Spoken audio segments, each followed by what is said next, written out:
Hi guys! It's such a beautiful day, so we're cooking outdoors. Welcome to NAOMI'S Filipino Kitchen, my Filipino cooking channel. Today I'm going to show you how to cook rabbit stew, a rabbit adobo.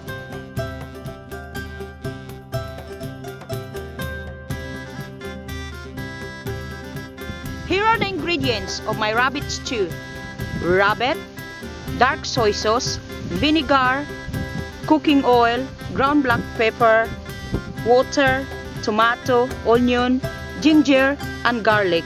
Now let's brown off the rabbit. Today we're using Cookman stove. Okay guys? We're going to brown off the rabbit for 4 minutes, 2 minutes each side. After 2 minutes, let's turn them over to brown off the other side. Okay guys? We don't want to overcook the rabbit, okay? So just brown them off.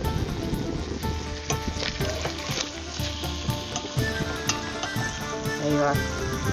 Looks lovely. This is going to be a very delicious rabbit stew.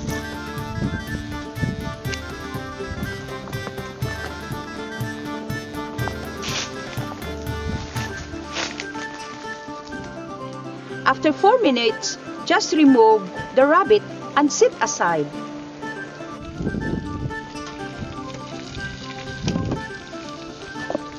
And place it on a plate. Okay guys? In the same pan, add the vegetable oil. We're going to saute the garlic, guys. Add the garlic. Saute this, guys, on a high heat, okay? Give it a stir. Once the garlic turns brown, add the ginger.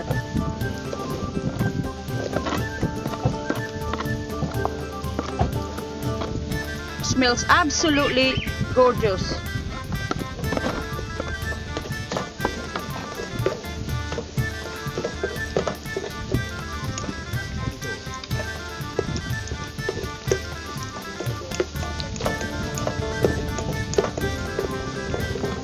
The ginger is very healthy for you guys.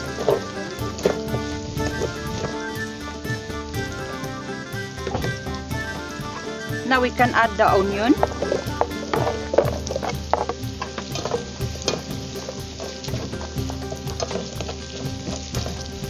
Once the onion turns soft, you then add the tomato. Smells absolutely gorgeous.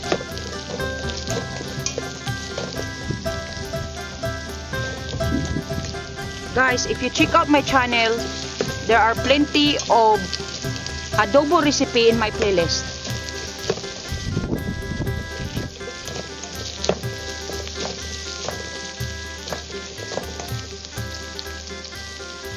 By sauteing your ingredient, guys, it will infuse the flavor.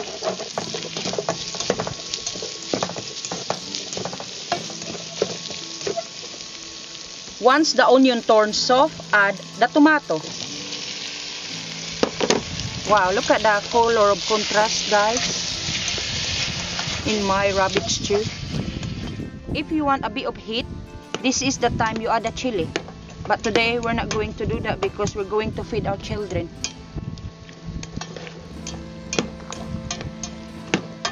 My family love rabbit adobo.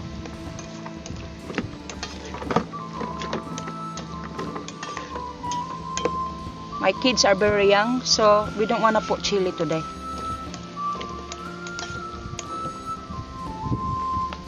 Once the tomato turns soft, add the rabbit back to the pan.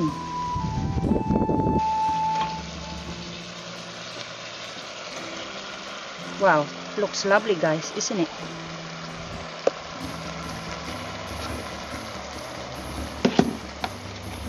Season with ground black pepper.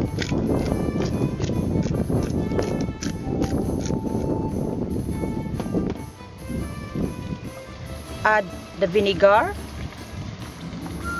soy sauce, and water. This is going to be a very delicious rabbit stew. Give it a stir, guys, okay? Make sure you mix it up.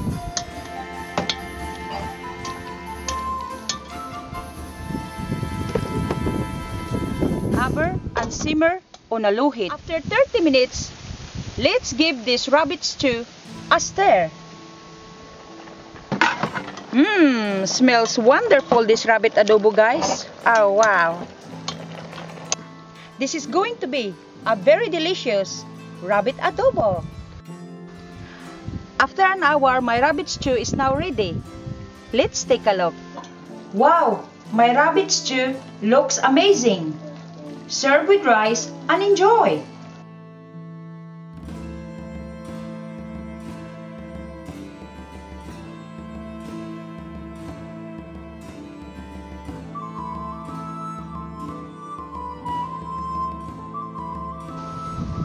Here we go, guys.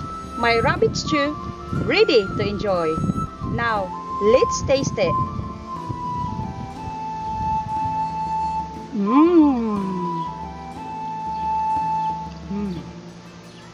Tender and juicy rabbit stew. You have to try this, guys. It is absolutely delicious.